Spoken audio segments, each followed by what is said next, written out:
can you tell me why you're here today?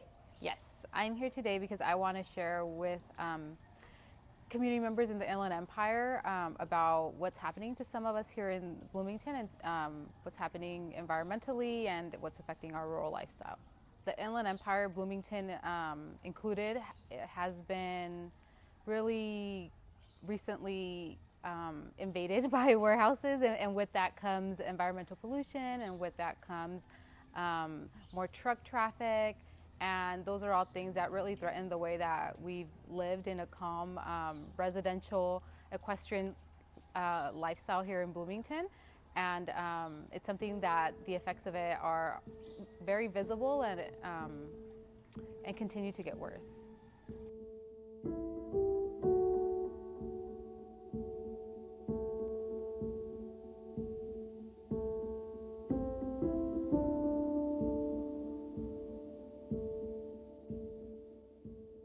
Good morning, my name is Alejandra Gonzalez, and I am a community member here in Bloomington. My family bought this home, I want to say, about 15 years ago. Bloomington's my childhood. Bloomington is our lifestyle. Bloomington has given us a lot of happy memories and what I consider a good quality of life.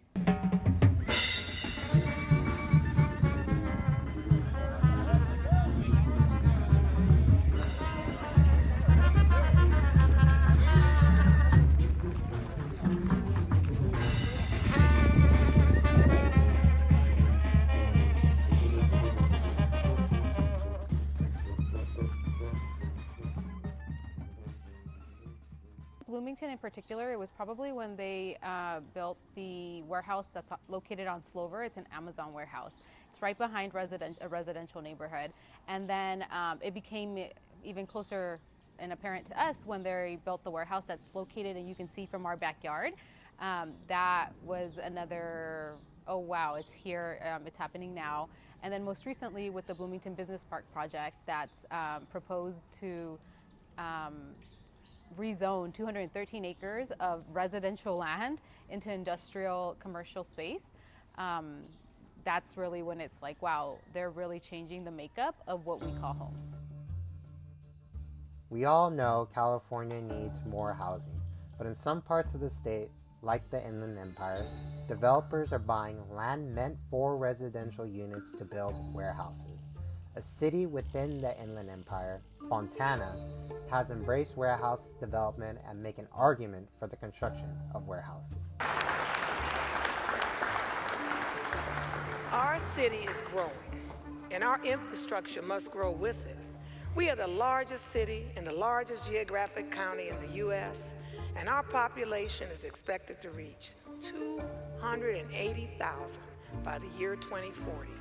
New residential and commercial development, along with easy access to major transportation corridors, are imperative to the success of our city and region.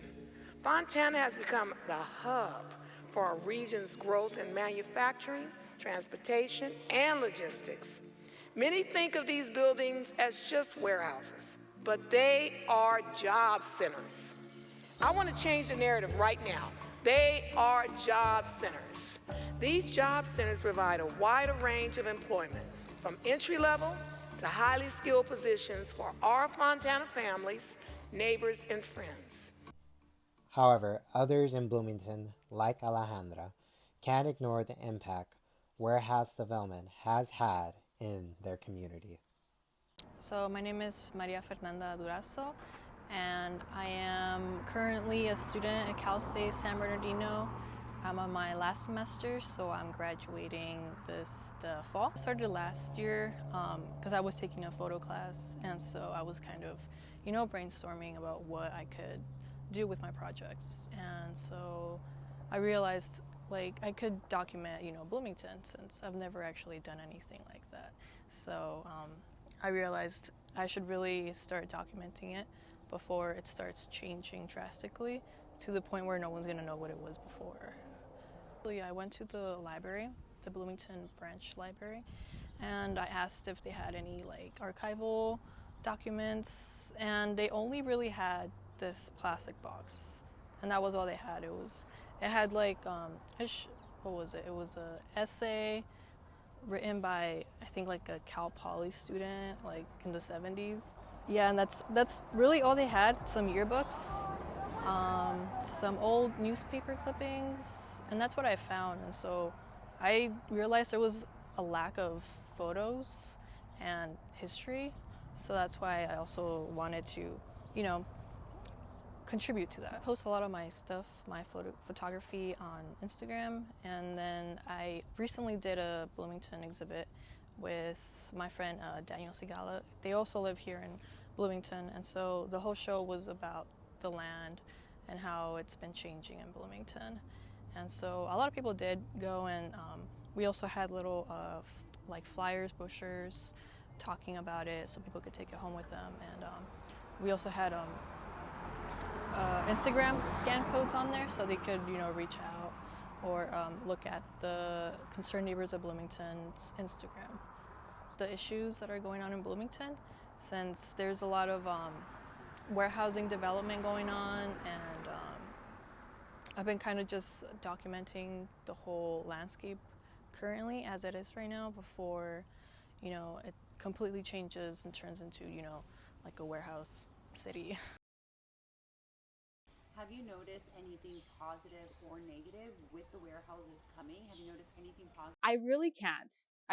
I understand that they promise to bring in a lot of revenue to the community. I understand that, but we've already had warehouses built here in town, and there's nothing that's been different, right? There's nothing that has changed. So it's very difficult as a community member to believe those promises where you see what's happening and you see nothing's been different, nothing's changed. That warehouse on Slover is still there. The people that live there still wake up every morning and see that warehouse wall. So it's very difficult for me to see a positive.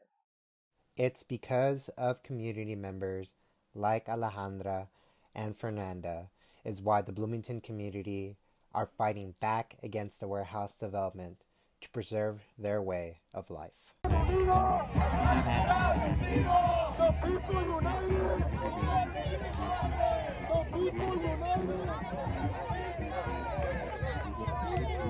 Aquí estamos, vengan a apoyar. Vengan, vengan.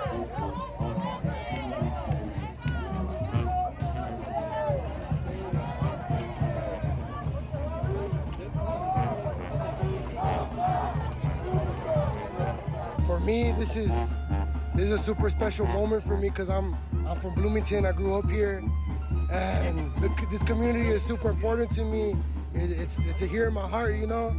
And to see these warehouse developers come into this city or to this town with no regard to the people, with no regard to the community, it breaks my heart. And that's why we're here today, because we're showing the developers in the county that Bloomington is here. We're gonna stand up and use our voice. We're not gonna back down without a fight. And we're gonna show them, and this is what we're showing them here today, that our people are strong, that our people are united, and that we're not gonna let them come in here like whatever. We're not gonna let them come in here without us letting them. You know, it's time for our people to stand up. To me, this is a sign, you know, that our community is coming together.